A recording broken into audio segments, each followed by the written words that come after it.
할렐루야. 오늘 본문 말씀의 주인공이 노인인지라 제가 할머니 시리즈 잠깐 들려드리겠습니다. 들으신 분도 계실 겁니다. 어떤 할머니가 그 택시를 이제 탔습니다. 기사 양반 서울역까지 갑시다. 그래서 이제 잘 모셔서 서울역에 도착했습니다. 할머니, 요금 4만 원 나왔습니다.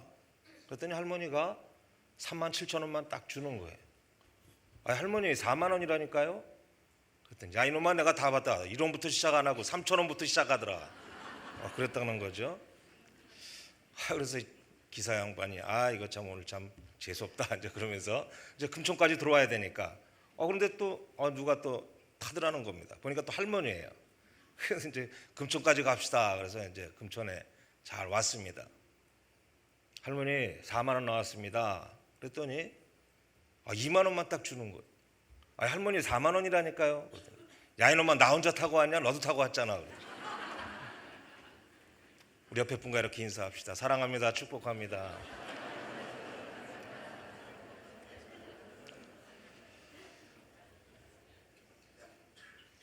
제가 할아버지입니다. 제 손녀 그 예은이라는 얘기를 잠깐 하고 시작을 하겠습니다.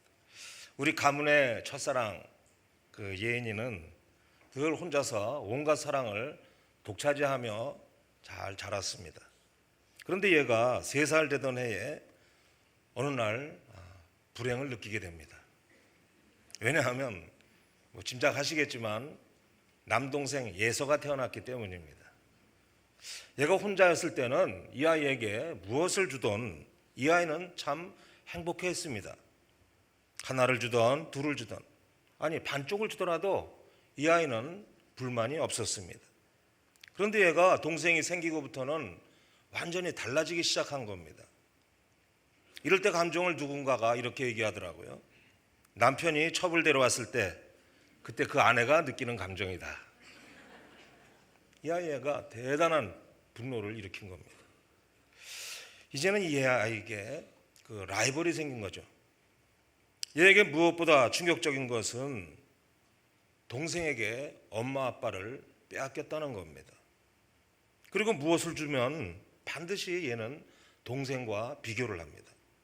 자기에게 8을 주더라도 동생 예세에게 9을 주면 이 아이는 불행합니다. 전에는 하나만 가졌을 때에도 행복했는데 이제는 8을 가져도 불행합니다. 왜요? 동생이 하나를 더 가졌기 때문이죠. 이 아이가 4살 때에 이런 말을 했습니다. 왜 하나님은 기도하지 않았는데 예서를 보냈어요? 예서 다른 데로 보내세요. 예서를 누구에게 주라는 거죠. 그러던 어느 추운 겨울날 아침 하나님의 긍휼과 그 사랑의 은혜가 예인이에게 임했습니다. 엄마 아빠가 그 새벽기도 갔다가 그 늦어지니까 이제 그 예서가 잠에서 깨어나서 막 우는 겁니다. 그러자 그 예인이는 그 예서를 그 내복 차림에 그 털모자를 눈 밑까지 씌우고 둘 다 맨발로 그 신발을 신고 그리고 엄마 아빠를 찾아 나선 겁니다. 그때부터 이 예인이는 예서가 더 이상 미움과 시기의 대상이 아니라 사랑의 대상으로 여기고 가끔 지금도 갑질하긴 하지만 그래도 행복하게 잘 자라고 있습니다. 오늘 말씀의 주인공도 이 라이벌과 관계된 이야기를 들려주고 있습니다. 우리가 갈렙을 떠올릴 때 단짝처럼 떠오르는 그 이름이 있지요. 다 아시는 대로 바로 여호수아입니다. 이 갈렙은 사람 됨됨이로 보나 또 신앙적으로 보나 여호수아에게 조금도 뒤지지 않는 그러한 사람입니다. 리더십도 있고 또 그에게 용기도 있습니다. 여호수아가 아니라도 이스라엘 백성들을 가나안까지 이끌고 갈 그 영향력이 그에게 충분히 있었습니다. 그런데 하나님께서는 모세를 통해서 여호수아를 이스라엘의 지도자로 세운 거죠. 이것은 갈렙이 충분히 불만을 터뜨릴 수 있는 그러한 상황입니다. 아니 하나님, 어떻게 이럴 수가 있습니까? 왜 제가 아니고 여호수아입니까? 그러든지 아니면 모세를 찾아가서 모세의 멱살을 흔들며 도대체 근거가 뭡니까? 왜 나는 지도자가 못 되는 겁니까? 내가 어디가 여호수아만 못합니까? 따질 수도 있었습니다. 사랑 여러분, 우리들도 살아가다 보면 이렇게 여호수아 같은 사람이 나타납니다. 나랑 비슷한 시기에 신앙생활을 시작했는데 좀 지나가니까 교회에서의 입지가 나보다도 훨씬 나아 보이는 겁니다. 또 나와 입사는 비슷한 시기에 했는데 회사에 인정받는 거나 또 진급도 나보다 빠릅니다. 또 학교 다닐 때 나와 같이 공부하던 그 친구가 그 성적은 거기서 거기였는데 돈 많은 남자한테 시집 가더니 나보다 더 훨씬 잘 사는 겁니다. 그래서 시기심과 열등감을 불러일으키게 하는 그런 비교의식에 사로잡히게 하는 그런 사람이 내 인생길에 있다는 거죠. 그런데 여러분, 성경에서 그 갈렙에 관련된 부분을 찾아보면 갈렙은 그 파괴적인 그 비교의식에 걸려든 적이 한 번도 없었다는 겁니다. 여러분, 이게 정말 쉬운 일일까요? 쉬운 일이 아닙니다. 제 경우에 저는 그런 비교의식에서 비교적 그 자유를 누리는 사람이라고 생각해 왔습니다. 그런데 어느 날 인터넷에서 나와 같이 졸업했던 그 동기 목사가 그 담임하는 그 홈페이지를 보는 순간에 한없는 부러움과 또 초라해지는 나 자신을 보게 되더라는 겁니다. 여러분은 혹시 그렇지 않나요? 어떻게 표정들을 보니까 저만 그런 것 같습니다. 지금 여러분들이 표정 관리하고 계시는지는 모르겠지만은 잘 생각해 보면 분명히 여러분들에게도 비교의식 때문에 잠 못 들게 하는 그 무엇이 있습니다. 사랑하는 여러분, 우리가 신앙생활하는 목표 가운데 하나가 있는데요. 그것은 우리가 크리스찬으로서 이 세상에 대하여 자유로워야 된다는 겁니다. 그렇습니다, 여러분. 우리에게는 오직 하나님에게만, 예수 그리스도에게만 구속되어지고 그 외에 모든 것에서는 자유를 누릴 수 있어야 한다는 겁니다. 그렇게 사는 사람이 바로 신앙의 고수라고 할 수 있는 것이죠. 그런 사람은 죽음도 두려워하지 않습니다. 그런데 우리는 하나님을 믿는다고 하면서도 얼마나 자주 미움과 또 시기심과 비교의식의 그 굴레에 갇혀서 사는지 모릅니다. 물질의 굴레, 외모의 굴레, 또 권력의 굴레, 이런저런 굴레에 우리는 갇혀 살고 있습니다. 여러분, 하지만은 우리 신앙의 목표가 그런 굴레들에서 자유하는 것이라고 한다면 여러분들은 얼마나 신앙의 삶을 살아가면서 자유를 누리고 살아가십니까? 우리가 그런 굴레들에서 자유하는 만큼 우리의 신앙도 그만큼 성숙하게 된다는 것을 믿을 수 있기를 축복합니다. 아멘. 그 사회학에서 사용하는 그 용어 중에서 그 준거 집단이라는 말이 있습니다. 사람마다 자기가 비교하고 참고하는 그러한 집단이 있다는 것이지요. 대개 비슷한 나이 또 비슷한 업종 이런 데 종사하는 그런 집단을 말합니다.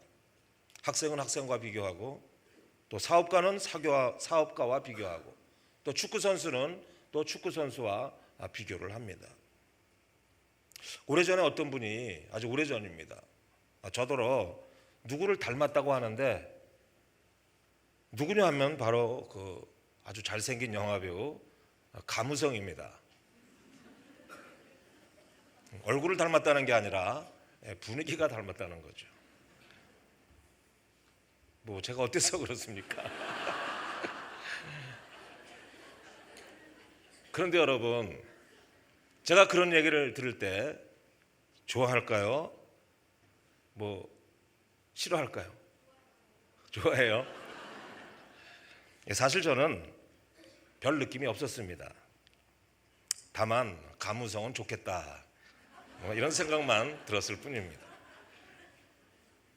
제가 이런 얘기를 들으면서 기분이 좋거나 또 나쁘지 않은 것은 그 사람은 저와 같은 중고 집단에 속해 있지 않기 때문입니다. 저는 영화 배우에 대해서는 전혀 신경 쓸 일이 없는 것이죠. 그러면 제가 비교하는 대상은 누구입니까? 바로 앞에 말씀드린 대로 같은 동기 목사들입니다. 좀 전에 말씀드린 대로 정말 같이 신학교 공부하고 같이 출발하는데 정말 아주 목회를 잘하는 그런 친구들이 있습니다. 그런 친구들을 볼 때에 정말 부러운 마음이, 또 때로는 또 이렇게 질투하는 마음이 솟아납니다. 참 한심하죠. 그런데 여러분, 어쩔 수가 없더라고요. 자동으로 나도 모르게 그렇게 되는 겁니다. 이게 바로 죄인된 우리들의 마음의 현실이 아니겠습니까? 이 얘기가 아마 저만의 얘기만은 아닐 것입니다. 지금 제가 여러분께 우리 앞으로 비교하지 말고 삽시다 이렇게 말씀을 드린다고 그게 여러분들에게 얼마나 적용이 되겠습니까? 아마 이 예배가 끝나고 저 교회 문을 나서는 순간부터 또 알듯 모르듯 자기도 모르게 비교하게 될 것입니다. 제 트렌치 코트는 왜 저렇게 비싸 보이지? 저 사람 차 보니까 정말 되게 위축되네. 아마 계속 그럴 것입니다.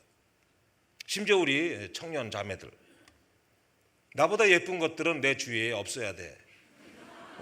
그런 마음을 가져본 적이 있을 것입니다. 아니라고 부인해도 우리 속엔 그런 마음이 있다는 겁니다. 왜 그렇습니까? 그것이 바로 우리의 신보이기 때문입니다. 그럼 우리에게 정말 비교하지 말아라 이렇게 말하는 것은 어떻게 보면 현실 감각에 떨어지는 것 같습니다. 왜 그렇습니까? 어차피 우리는 비교하는 존재로 살아가기 때문입니다. 사랑하는 여러분, 그렇다면 정말 비교할 수밖에 없는 우리라면 어떻게 비교하겠느냐, 그것이 중요한 것이겠죠. 부정적이고 파괴적인 비교가 아니라 우리는 긍정적이고 창조적인 그런 비교를 해야 할 것입니다. 이 문제에 대해서 가장 좋은 그 방법을 알려드린다면 이런 비교의식의 제일 좋은 약은 겸손입니다. 이런 면에서 오늘 본문의 주인공 갈렙은 잘 훈련된 사람입니다. 그런 정말 그 겸손한 사람임을 우리가 성경을 통해서 알 수가 있습니다. 충분히 그 비교하고 정말 라이벌 의식을 느껴야 될 그 상대 여호수아에게 안수까지 받고 그 헤브론을 싸우러 나가는 것도 본문을 통해서 발견하게 됩니다. 여호수아에게 정말 그 갈렙이라는 존재가 라이벌이었겠지만 또 여호수아도 이 갈렙에 대해서 어떤 비교의식을 느꼈다는 그런 대목도 찾을 수가 없습니다.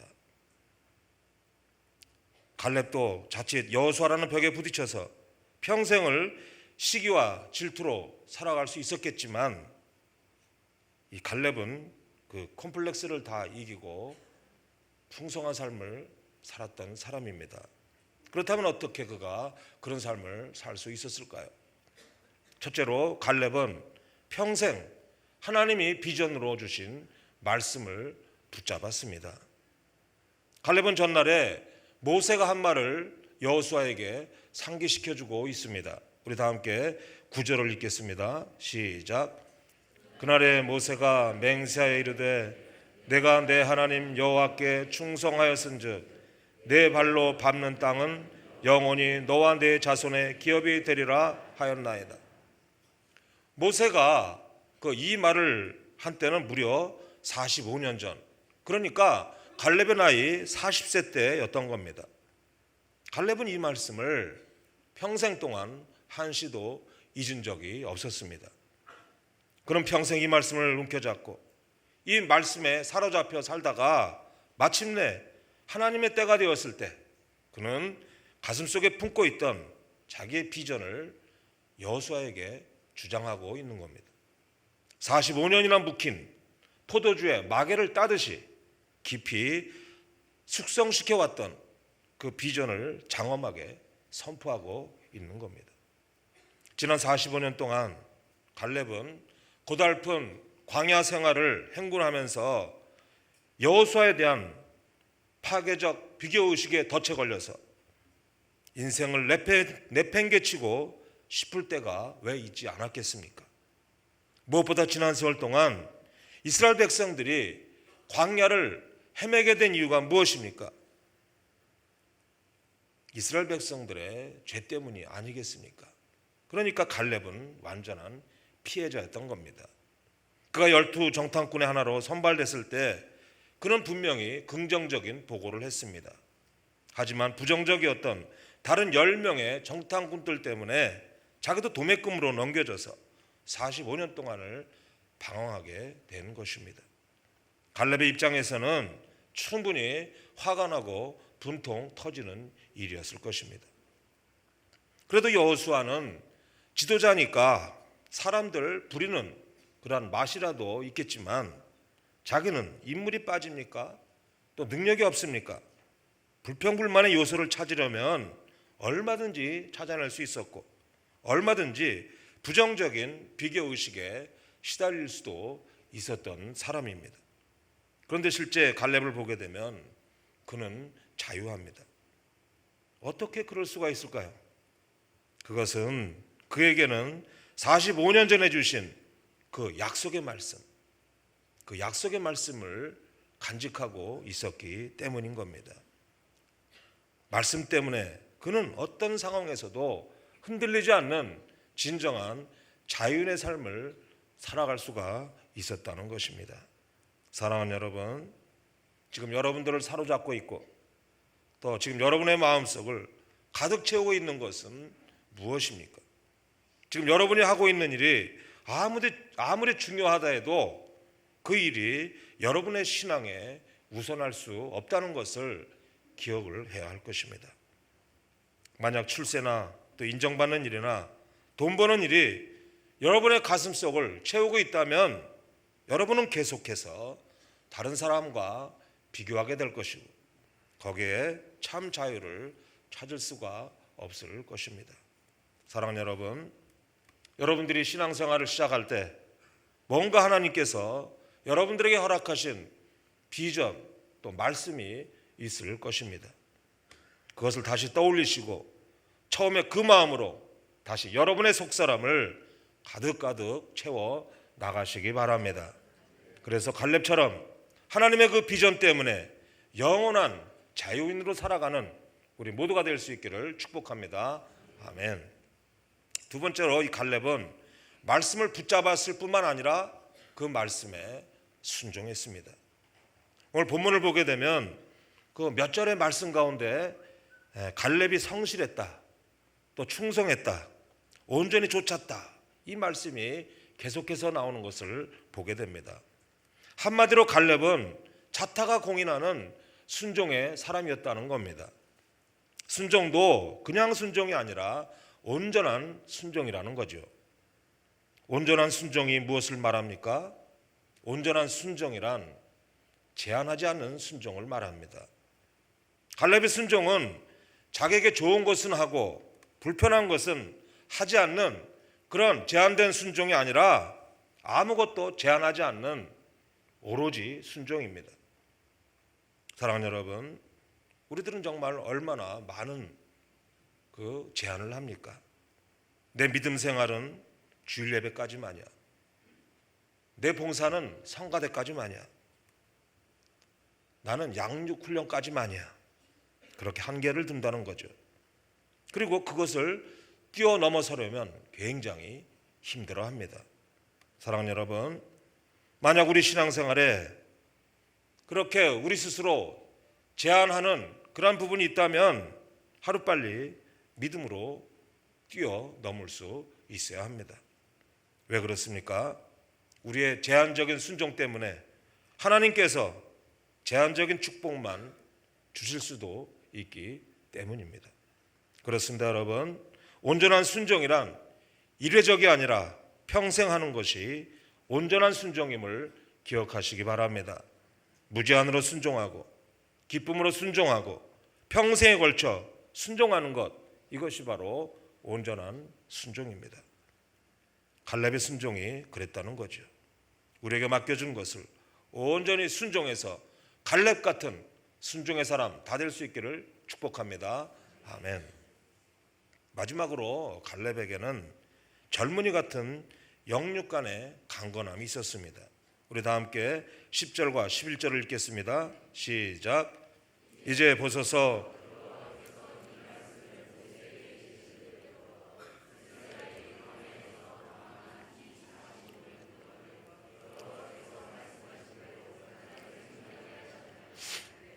오늘 내가 85세로 돼 모세가 나를 보내던 날과 같이 오늘도 내가 여전히 강건하니 내 힘이 그때나 지금이나 같아서 싸움에나 출입에 감당할 수 있으니. 아멘.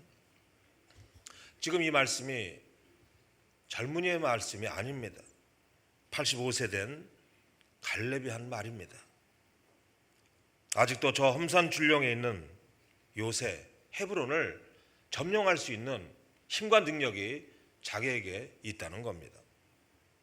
그러니까 나에게 저 산지를 달라 지금 요구하는 것이죠.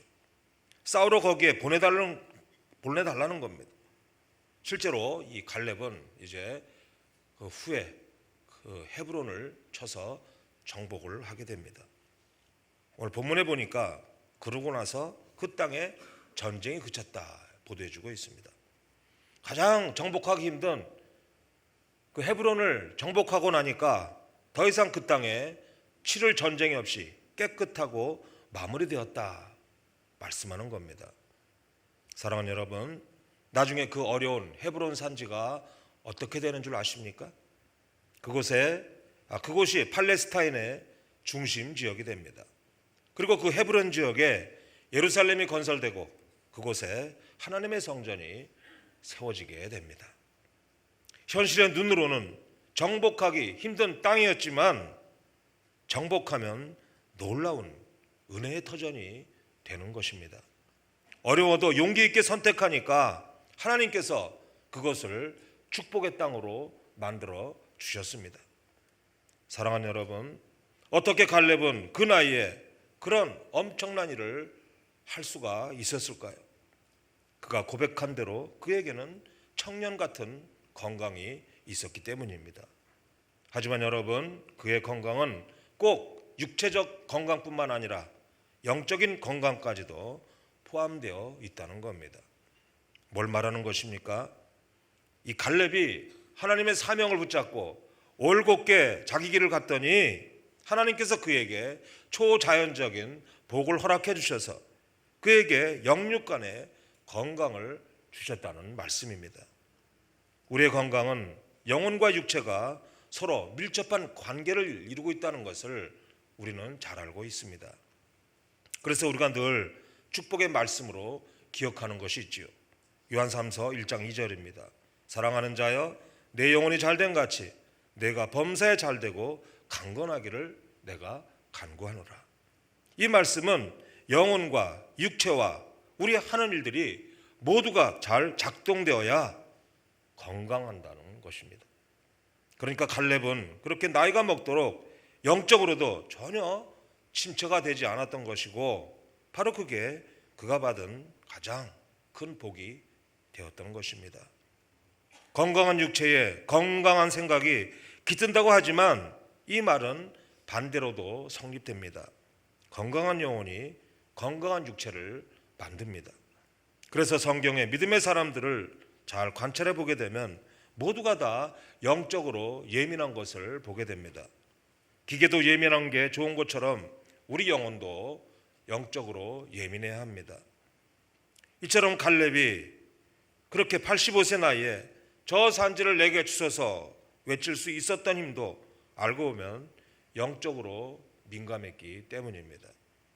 자기 영혼의 주파수를 늘 하나님께 맞추고, 하나님 지금 제가 무엇을 해야 할까요?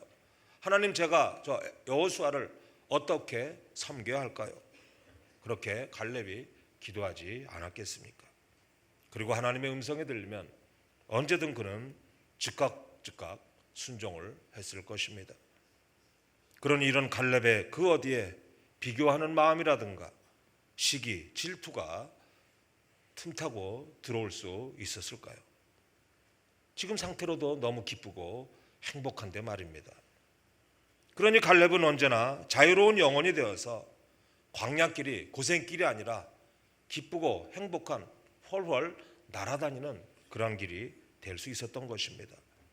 그 영적 기백은 속사람뿐만 아니라 겉사람까지 후패되지 않고 청년처럼 건강하고 늠름한 상태를 유지할 수 있었던 것입니다. 사랑하는 여러분, 우리가 나이가 들게 되면 자꾸만 소극적으로 믿음 생활 하려는 그러한 분들이 계십니다. 그러나 여러분 기억하시기 바랍니다. 직분에는 은퇴가 있지만 사명에는 은퇴가 없습니다. 80, 90이 되어서도 갈렙 같은 강건함이 우리 모두에게 있기를 축복합니다. 아멘. 아울러 우리 젊은 분들은 젊다고 낙관하지 마시기 바랍니다. 흰머리는 여러분이 전혀 의식하지 못하고 있는 그 어느 날 여러분에게 솟아나고 있는 것입니다. 그때 후회하지 말고 지금부터 성령 충만한 상태로 늘 유지할 수 있기를 간절히 바랍니다. 이제 말씀을 마치겠습니다. 갈렙은 인간의 생각으로 보기에는 분명히 은메달감입니다. 남이 별로 알아주지 않는 그러한 인생이라는 것이지요. 사실 우리가 신문이나 어떤 TV 뉴스에 나오는 사람들은 극히 일부분일 뿐이지 대개 사람들은 다 가려져 있습니다.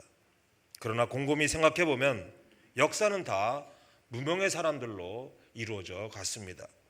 전쟁도 다 무명의 용사들이 싸우며 나갔습니다. 하지만 그들 모두는 천국의 기준으로 본다면 다 금메달감입니다. 성공했기 때문이 아니라 성실로 받게 되는 금메달인 겁니다. 라이벌이 있었지만 비교하지 않고 최선을 다했던 갈렙이 그래서 우리들에게 돋보이는 것입니다. 기억하시기 바랍니다. 우리를 방황하게 하고 비교하게 하는 것은 늘 비본질적인 것들입니다. 우리가 비본질적인 것들에 사로잡힐 때 진정한 본질은 사라지게 되는 것입니다.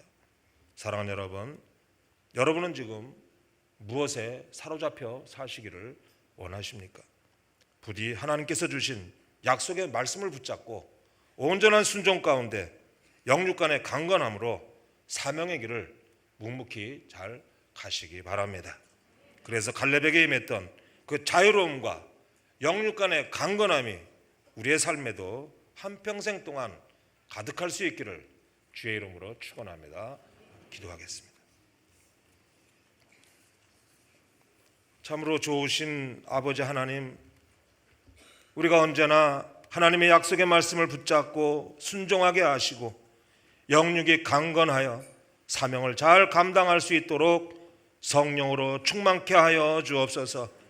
우리의 나이가 하나둘 늘어갈지라도 마음까지 늙지 않게 하시고 생각이 노쇠하지 않으며 끝까지 젊은 날에 가졌던 그 마음, 그 뜻, 그런 열정으로 주님을 사랑하고 그런 젊음의 마음으로 주님께 나아가서 주님을 찬양하고 영광 돌리는 위대한 승리자, 위대한 그리스도인, 온전한 사람이 될 수 있도록 인도하여 주옵소서. 예수님 이름으로 기도합니다. 아멘. 하나님 아버지, 하나님께서 우리에게 주신 은혜 생각하면 감사하고 감사할 일뿐이거늘 우리가 때때로 말씀에 사로잡히지 못하여 우리의 마음속에 온갖 죄의 욕망이 가득하므로 비교하고 또 비교하며 스스로 자기 자신을 생채기 내는 어리석은 선택을 할 때가 있음을 고백합니다. 우리의 모든 허물과 연약함을 긍휼히 여겨 주시옵시며 우리 속에 주님께서 주신 말씀이 불일 듯 일어나게 하시사 말씀 붙들고 순종하며 살아 아버지 하나님께 영광 돌리는 일에 우리의 삶이 영육 간에 더욱더 강건하여지도록 하나님 축복하여 주옵소서. 주님 주신 은혜 생각하면 우리가 무엇으로 보답하겠습니까? 다만 하나님께서 우리에게 허락하여 주신 그 물질 가운데 모든 것이 주께로부터 온 줄 알고 감사로 거룩하게 구별하여 하나님 앞에 올려드리오니 이 물질이 비록 적고 부족한 것이지만 때로는 우리의 정성과 사랑이 참으로 너무나 적게 담겨져 있을 때도 있지만 아버지여 이제 돌이켜 주님 앞에 우리가 주님 앞에 예물을 온 마음을 다하여 드리고자 하오니 주님 성령의 기름을 부어주시고 주의 보혈로 우리의 허물을 덮으시사 우리의 재물을 주님께서 기쁘게 받아 주시옵소서. 사랑이신 하나님, 귀한 성도들의 일생을 통해 하나님께 영광을 돌려지는 하나님의 것이 되는 복을 허락해 주옵소서. 우리 성도들에게 건강의 복을 주옵소서. 우리 성도들에게 마음의 평강을 허락하여 주옵소서. 부부사랑 돈독하게 하여 주옵소서. 하나님이 선물로 주신 우리의 자녀들이 우리에게도 자랑스러울 뿐 아니라 무엇보다도 하나님이 자랑스럽게 여길 만한 믿음의 사람 갈렙과 같은 이들이 되게 하여 주옵소서. 이제는 우리 주 예수 그리스도의 크신 은혜와 하나님 아버지의 한없는 사랑과 성령의 교통하심과 충만케 하심이 하나님을 예배하며 오직 말씀에 초점 맞추어 살겠습니다. 결단하며 나아가는 사랑하는 모든 성도들 위해 이제로부터 영원토록 함께 하시기를 간절히 축원하옵나이다. 아멘.